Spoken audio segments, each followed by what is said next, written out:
Welcome back, everybody. We are back with our next speed run. We will still be hanging out with DBcade, who just finished up Marvel vs. Capcom Clash of Superheroes. Um, he is going to transition into playing some Project Arms, another game that I have honestly, got to admit, I've never heard of it. So I'm very excited to see what happens here. And I believe he will be playing the Cheshire Cat. Ooh, did I butcher that? I don't know. Anyways, I will I will hand it over to DBcade for our next speed run, and thanks everybody for tuning in. Thank you so much. How's everyone doing? Thank you for checking out the Marvel vs. Capcom Clash of Superheroes speedrun. We are here with Project Arms. No reason to feel guilty about it. I didn't know about this game until about a year ago. And I didn't know about a game that I'd actually purchased. And I said, Project Arms. And then I looked in like my collection. I was like, oh yeah, this was like a 3D beat 'em up based on an anime. And actually had a pretty active leaderboard. It was apparently really big in Brazil. Shout out to all the Brazilians, the Portuguese speaking community. It was like awesome to see how far the game had come and all the work that was already done. But I looked at the game more, kind of rerouted it with the anime speedrun community. Shout out to all of them. And I realized this game has so much to offer, especially in its alternative mode, which is basically when you clear the game, you unlock all the characters you could play with, that you beat in the game itself. So one of the actual bosses you beat is the Cheshire Cat. This game has a big Alice in Wonderland theme with Griffin, Mad Hatter, Cheshire Cat, March Hare. There are some characters that have absolutely nothing to do with this, like Bobby. Shout out to the Bobby run. James Hong, Keith Black. So it is based on an anime, and there's Alice too. Cheshire Cat was such a good choice. I hear everyone in the chat, if you like cats, get those cat emojis, get those cats into the chat, because it says a Cheshire. He's kind of like a gerbil too, so gerbils count too. He's like a amalgamation of both. I'm gonna go ahead and just get right into it because Cheshire Cat breaks the game, and I want everyone to enjoy this as much as possible. So time is gonna start on 3, 2, 1, go. So Project Arms, based on an anime. Apparently there's a really bad organization who's up to no good.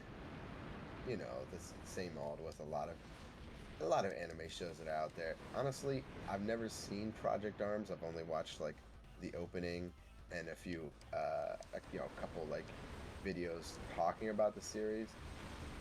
It looks cool, but this game is just so much fun. There's so much to be offered, and we've already destroyed the first boss, Gashly. He doesn't have a chance against us, unfortunately. So Cheshire Cat, by the way, this is a 3D beat 'em up. It's going to seem like it's not at certain points because Cheshire Cat just absolutely destroys the a lot of the boundaries and a lot of the routing in this game. As you can see, I'm just running so fast that the enemy can't spawn in time. And we're already here on the mid-boss of the second part, which is these helicopters here. They get absolutely decimated, especially we're going to sneak here in the corner. Hopefully we don't get hit from behind. We'll try and get to this third helicopter, and once we destroy that, we are on to the actual boss of the first stage already. Now, it is funny because I was asked, what character is the fastest? And I did take a big, long pause because, yes, Cheshire Cat is really fast, but Bobby the Tank is also really fast, and so is the White Rabbit and some of the other characters from this series. Now, Cheshire Cat has one, well, I wouldn't even say it's really a flaw. It's just that this character cannot break certain characters' guard. As you can see, we're fighting the boss version of Griffin. So Griffin has to be dealt with standard attacks, and our health bar is not just the green up top there. It's actually like you see we have like 3 circles. So if we do play really good and we do we have to wait for this AoE to end, and we can go back in. We can actually build that gauge up and restore our max health. Sorry about that. So if we do, you see it's blinking green. If it blinks that gold and silver, that silver color, it means we have another health in stock. Sorry. So, only thing we really have to watch out for in this boss is the AoE and dealing with certain strikes up close. As you see there, a little dangerous attack there. I'll help you out here. While you're dealing with a little bit of a coughing attack here. So, just want to welcome those that have joined us during the last few runs here. I will kind of go over real quick, just a quick overview of the event. Obviously, we're the Breaking the Habit charity marathon. This is, I believe, year 5 we're doing this, and we are in partner or benefiting the American Foundation for Suicide Prevention. You'll see Nightbot in chat kind of post up some blurbs once in a while with a link, just kind of letting you know that's who we're in partner with. And then obviously the Tiltify link is has the donation link, and there's a couple different prizes there. The largest of all being the Legend of Zelda bundle, and on top of that, obviously, we kind of preface every time we talk about the donations. If you're not able to financially support the event, we totally understand that. We're proud to have you guys spending your time with us, and just like we've been saying to all the runners, we can't thank them enough for giving their time, especially on a nice Saturday or Sunday, and helping us support a foundation that we really strongly believe in. So we appreciate all you viewers watching, and hopefully you stick with us through the weekend and see some awesome runs just like we're seeing here with DBcade and Project Arms.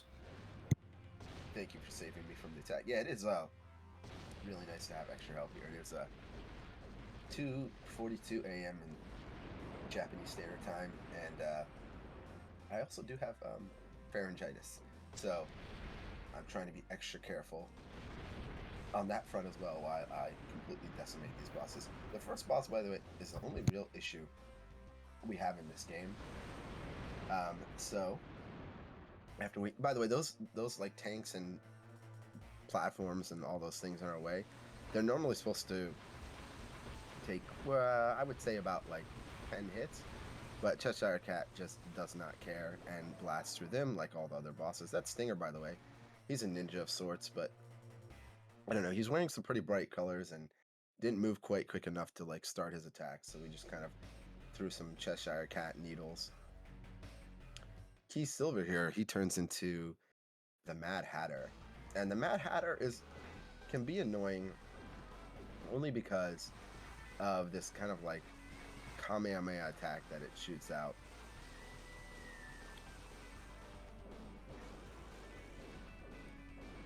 Well, if we do enough hits in front of its face, we'll be able to take care of it. No problem. Kitty cats definitely hit hard. Yeah, Mad Hatter also has this kind of stagger attack that you see there, where it'll hit you twice and then recharge into its extra hit. And the reason why we can't really use this like kind of like pin attack that we normally do is that a lot of these bosses have like this weird like armor point value about them. So the only thing you can do in that case is basically wait for your opening and then move in for the extra attack.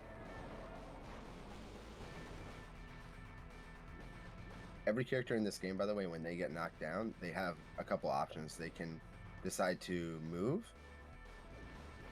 or they can do this like extra recovery option. And the extra recovery, we can do it as well, is it creates like a force field that hits when the enemy is knocked down. And now we're in a good position, because now the Mad Hatter just wants to kind of go ham and swing at us. And that's actually where like the Cheshire Cat really shines.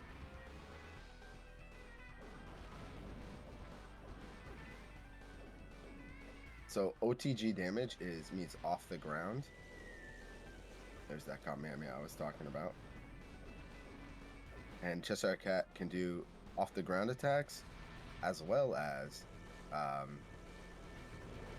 do projectile off the ground attacks. So some characters in this game, they cannot OTG in every situation.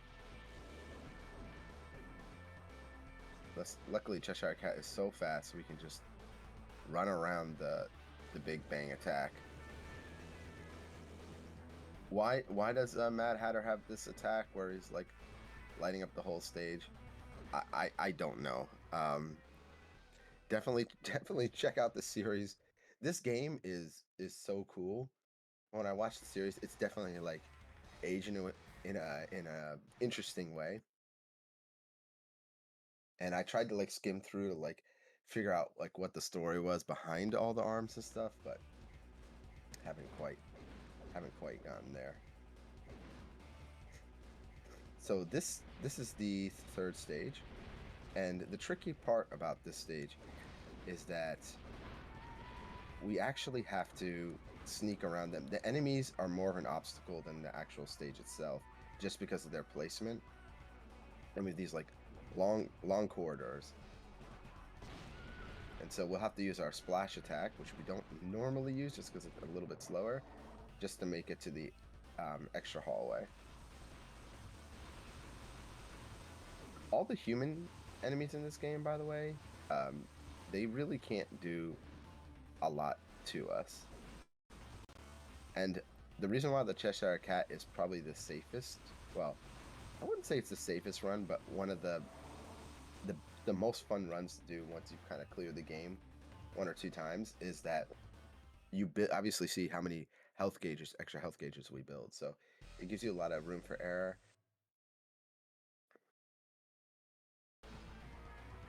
Oh look, we're fighting ourselves. Guess what we're weak to?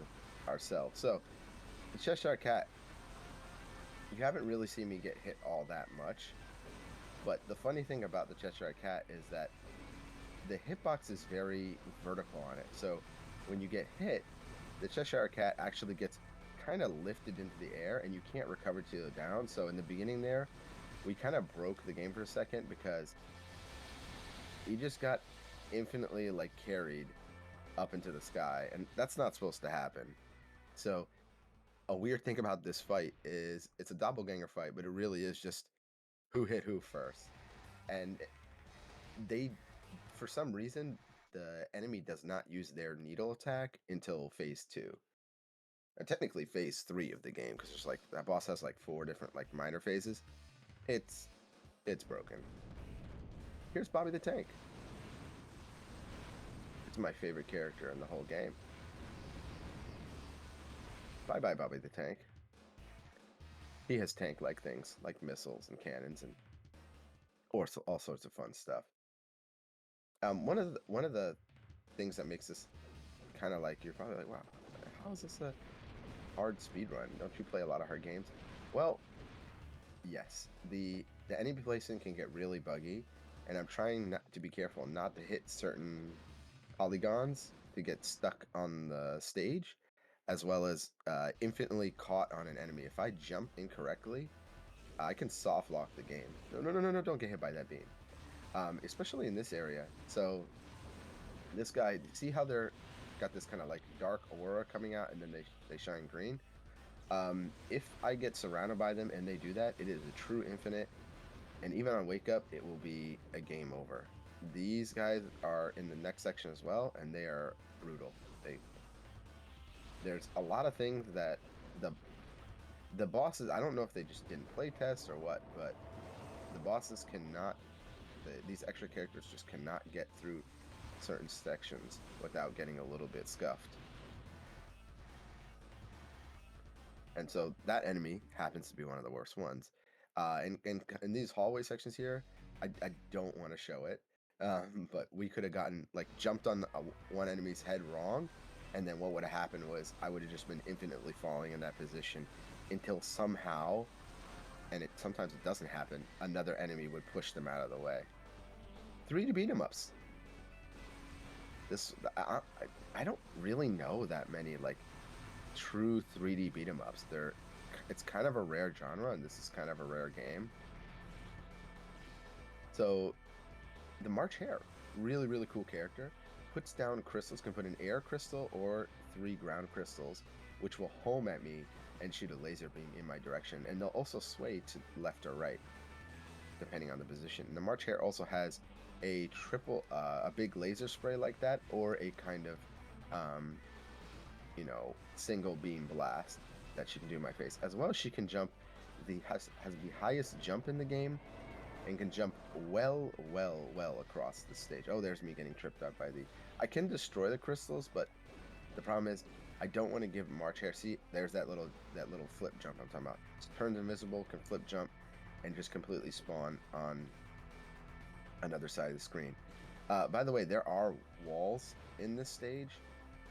You can actually hit and expose them. You can, if you probably noticed, this is like kind of like an illusion, this whole battlefield, and if you do enough... Oh, there's almost hit us. Kitty scratch. Nice. March Hare down. Cheshire Cat was one of my favorite characters in Alice in Wonderland too.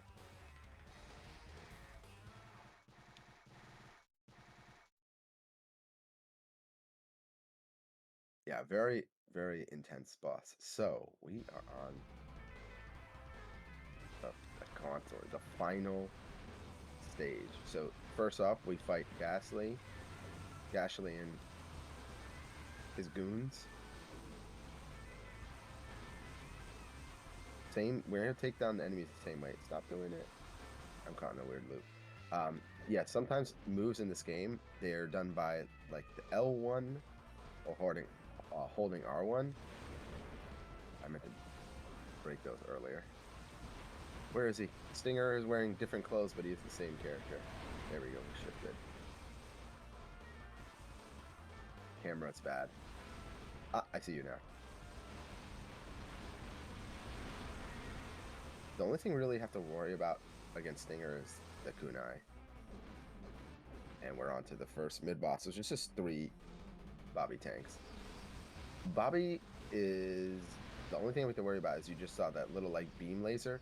That beam laser can actually one-hit kill anything in this game, because it has transcending priority, and it crosses over the hitbox before and after it's actually hitting, so you can just loop it into itself, which is why Bobby is the best character in the game.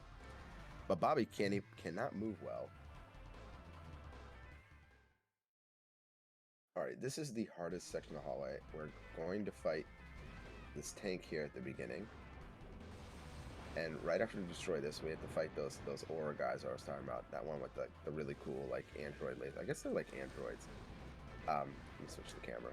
You can switch the camera, but sometimes it just bounces all over the place. So they're gonna try and basically run up on me and do that aura. See, they're doing it there. So I do not want to get caught in infinite. I'm trying to make up for the Marvelous Capcom. I really do want to beat this with no continues. Oof, there's that beam swipe. We need to save health for the next fights, because we carry them throughout. Okay, this is a really good position. We don't want to be too close because the android, it's really hard to tell the difference, but the boss android has a pretty cool melee loop that he can do to us. And it's like hit and run, where it just like tell us that we're a bad kitty and then run away and then shoot a laser beam.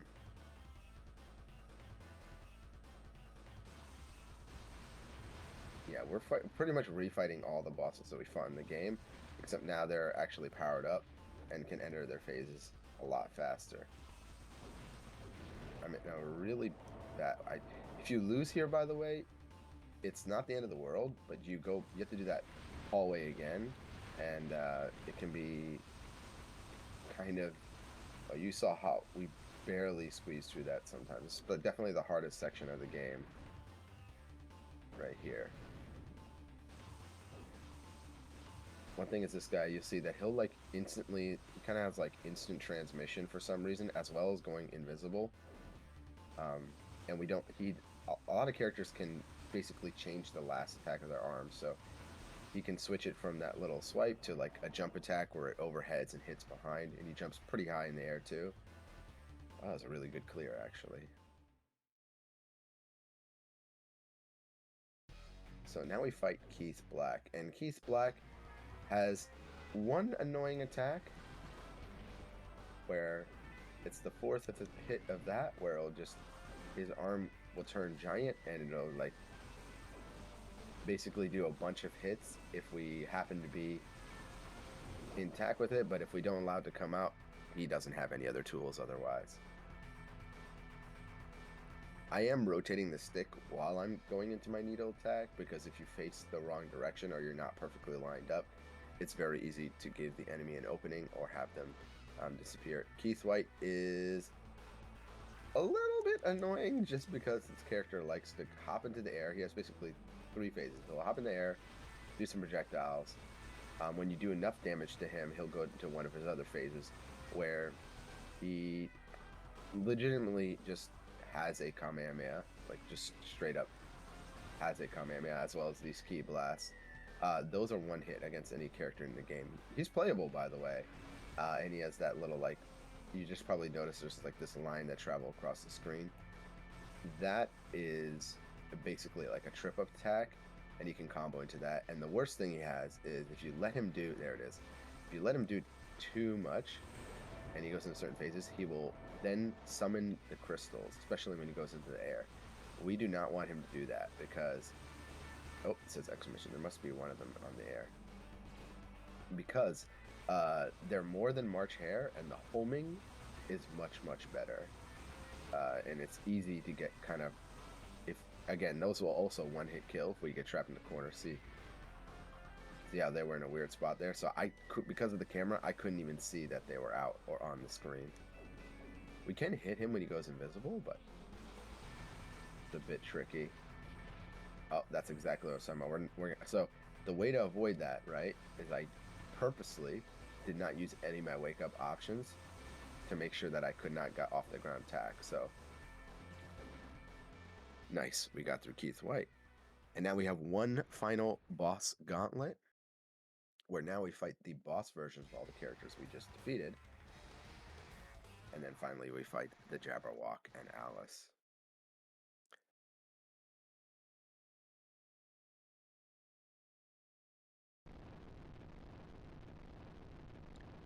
So before we can fight the final boss here, yes, she is terrifying, and I'll explain why in a second, but first let's take care of they're kind of like simplified versions in this game, so we don't have to worry too much about the crazy attacks that we saw last time. We just need to apply a little bit of pressure, and we can get through these fights much, much quicker than we did last time. It's actually kind of silly. And see how much extra health we got just because Cheshire Cat does so much damage that he's hitting so many extra hits that it's building into the health gauge. So I think we're almost at the max health limit anyway.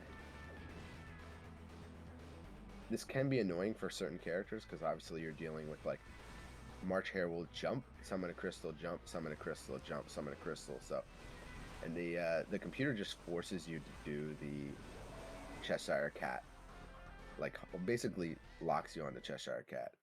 All right, it's time for the Jabberwock. So this fight was well, if it's your first time seeing this game, just know that Alice is like a super powerful magician girl, and we cannot hit her. Actually, if we hit her at all whatsoever, she will heal the Jabberwock. And she makes it it's frustrating because she will walk in and out of our range, making it so that we hit her constantly. And so we cannot use the needle attacks for that reason, because let's say the needle attack stacks and hits 20 times, even 10 times. If it hits 10 times, it will full heal the Jabberwock. Shout outs to the Bobby run. You can look it up later after the event, or if you're watching this on replay, definitely look up DBcade, Bobby the Tank. That was a nightmare because uh, it used the plasma cannon I was talking about and basically full healed an event. And so I'm gonna try and not do this time. I'm gonna do a faster clear here at Breaking the Habit charity 2024, and I'm gonna do that by just being extra careful and using the Cheshire Cat's speed to my advantage. Oh, and look at that, we hit her once. See how much health was gained? So all that work we just did, and that was unfair too because that was lots of fire breath, but Alice is actually the nightmare here. But the good thing is, if we bring down Cheshire's, Jabberwock's health all the way down, then we can finally attack. I'm going to use the L1 square attack here just because Tail Whip seems to do a little bit better. I think my best here on this stage is like 3 minutes and something. With Cheshire Cat, it's not the best. And we always have to bet, even though it says, by the way, even though it says don't go out, I don't think you can go out. Like, I've asked people this. It doesn't say in the manual that you can go out the stage. It's a very strange thing. I've actually tried out of bouncing this game because there are certain characters that can aim their projectile attack. So you could potentially, and there might be some routers that are watching, but you could potentially go out of bounds and technically snipe the Jabberwock, and then when the Jabberwock's at 0, like, defeat Alice. So hey, if there's a way to go out of bounds in this stage, the most painful fight in the game, like, I wouldn't say painful, but like, just this fight can really make anyone cry. Like, it's unbelievable. There's the flame breath. I'm trying not to let it happen, but I've been in this situation before. You're like 2 hits away, and then you accidentally swipe wrong twice, and then Alice just for some reason is like moving right next to you. Like, her movement is completely random, by the way. There's no like rhyme or reason to it. And later on, yeah, she summons these like aura bombs, and so they're kind of like field attacks where you just have to move out of the way. Think of it like an MMO, like, Final Fantasy 14 or World of Warcraft or whatever, one of those games where, like, yeah, just, hey, move out of the way of this game, of that area. It's basically that, except it does a ton of damage. See, I can't see her, and then I get scared. I'm a scared little kitty right now. I'm just trying to put on gotcha. Okay, so now she's gone, so now we can actually deal with her. Nice. GG. That is time. So, Project Arms. Pretty intense game.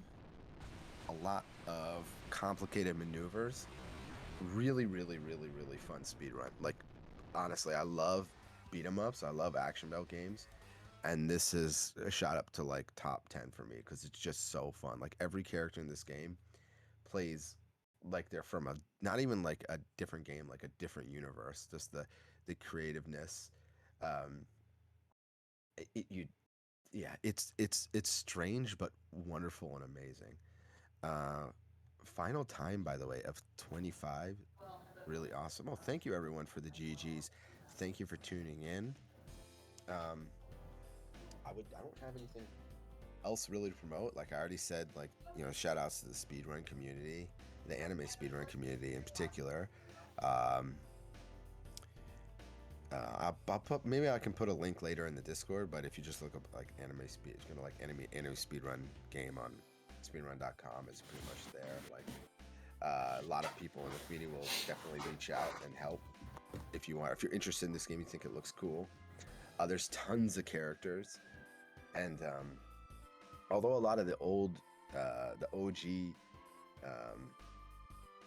Brazilian runners are kind of inactive at this moment, they kind of like laid like I said, the groundwork, the framework for this game. And I'm going to open it up so like a lot of the other character runs get added and things like that. Shout outs to Breaking the Habit for having me at this event. Make sure you get those donations in. It's a great charity. Mental health is like a serious issue, and like if you know anyone, just tell them about the suicide and crisis lifeline, and whatever you can do, like, just make sure that, like, I've said this before, I said it at RTA in Japan, like, this is my favorite community of all time, like the speedrun community, and like we just need to like watch out for each other and get each other's backs, and like, we're just at the end of the day, we're just all a bunch of like, crazy game fans, and like, so it's really cool to see everyone push the times down at this event. And thank you for everyone who tuned in to see me, and I'm looking forward to seeing the other runs in this event. I'll just shout out real quick. After this, we have Sly 2 Band of Thieves by Alapo-san. And then after that, Super Monkey Ball Banana Rumble by Helix-san. Very, very cool. And then Dylan J. Fox with Spyro 2 Ripto's Rage, and Yasi-san is going to be on with RZ the Jewel of Faramore. And there's even more runs after that. There's like 2 day and a half still of runs to come. 2 days, a day and a half. The event just started. Yeah, so. definitely. Yeah, full rest of today. Obviously, we go until probably I don't want to say midnight, but probably close to, and then we start up tomorrow morning and kind of go through again. So once again, we really appreciate you running a couple games here for us, DBcade, and taking part of breaking the habit. And as awesome. He mentioned, we will get set up here to transition to Slide 2, and we'll be back with that. And I will hand it over to my co-host, DJ, and he will be able to take you through the next couple hours of the event. So we appreciate you guys being with us all morning and sticking with us, and we will be back here in a few. All right. It is the end, by the way, but not of the event, but just the end of this game. There's no sequel.